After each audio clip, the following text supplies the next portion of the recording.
asketinden ketkizip etdi. Biz Taşqo'rg'on yoki Seriqqo'l atrofida yuz bergan qo'zg'olonlarning tafsiliy ahvoli to'g'risida hech nimadan xabar topolmadik.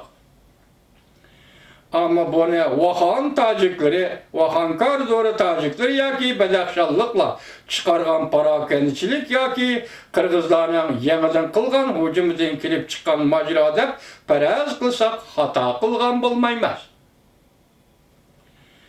Taşqo'rg'onning aholisi yarkanlik ko'chmanlar bo'lganlikdan ularning to'planma yoki turli majrolarga sabab bo'lishi ehtimoldan nayeti yiroq. Xotandagi to'planma sababi xeli aniq.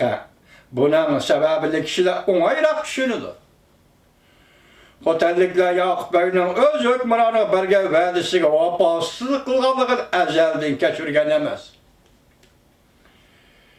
Şuna Yoqubboy qazo qilishi bilanla xotanliklar o'ch ilishga qo'zg'algan. Qashqariyaning mudofaa qismlari shahardan chiqib ketishi bilanla xotanliklar Hokimbekni o'ldirib, o'zlarining odimini hukmron qilib kitlagan edi. Hay Xudoyim, hay Xudo. Bu hukmron taki junguliqlarning qalbisi ularni va uning o'zini sharqdan ko'tarilgan bu quyoshga ta'zim qilish zarur deb to'nag'anga qadar voq tutdi.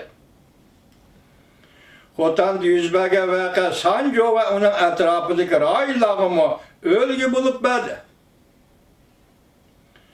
Shunda qilib Qashqar qo'ldan ketgandan keyin junguliqlar, manjolar yarkandan janubiga hatto bir askar kirgizmagan bo'lsa-mu, ammo bu mamlakatning janubiy qismidagi butun rayonlar jungo manjo istilosiga sukut qilib turdi.